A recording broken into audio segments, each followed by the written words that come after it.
सुरुवात करूया. बातमी आहे पुण्यात. पुण्यात ठाकरे गटाला मोठा धक्का बसणार आहे.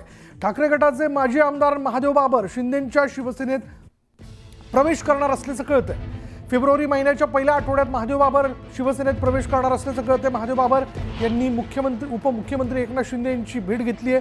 महादेव बाबर यांच्यासोबत शहरातील आणखी काही नगरसेवक शिवसेनेत प्रवेश करणार असल्याचा दावा करण्यात येतोय. विधानसभा निवडणुकीत तिकीट न मिळाल्यामुळे बाबर नाराज होते. अधिक तपशील आपण जाणून घेणार आहोत. आमचे प्रतिनिधी वैभव सोनवणे आत्ता क्षणाला आपल्याबरोबर आहेत.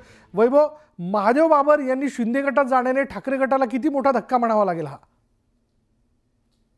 विशाल, माझे आमदार आहेत हडपसर विधानसभेचे महादेव बाबर आणि 2014 मध्ये त्यांचा पराभव झालेला होता. मात्र तेव्हापासून ते उद्धव ठाकरे यांच्या सोबत होते.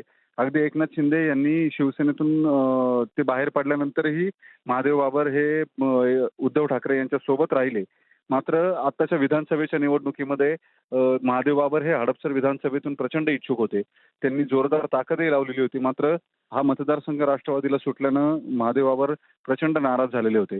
त्यांनी राष्ट्रवादीच्या प्रशांत जगताप यांच्या विरोधात काम केल्याच्या तक्रारी सुद्धा करण्यात आलेल्या होत्या. त्यांच्यावर कारवाई करावी अशी मागणी करण्यात आलेली होती.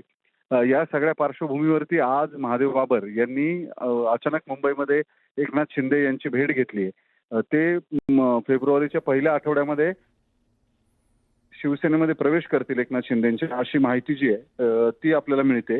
या सगळ्यामध्ये त्यांच्याबरोबर काही नगरसेवक असतील असा त्यांचा दावा आहे. वास्तविक आता 2च नगरसेवक हे उद्धव ठाकरेंच्या शिवसेनेमध्ये राहिलेत.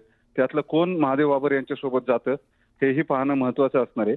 आणि महापालिका निवडणुकीच्या तोंडावरती हा नक्कीच मोठा धक्का म्हणावा लागेल उद्धव ठाकरेंना. कारण शिवसेनेचं जे पॉकेट पुण्यामध्ये काही शिल्लक आहे उद्धव ठाकरेंच्या, त्याच्यामध्ये महादेव बाबरांचा परिसर जो आहे कोंढव्याचा तो होता. बरोबर. आता त्याच्यामुळे उद्धव ठाकरे गटाला हा धक्काच म्हणावा लागेल. माजी आमदार महादेव बाबर हे शिंदे गटात प्रवेश करतायत.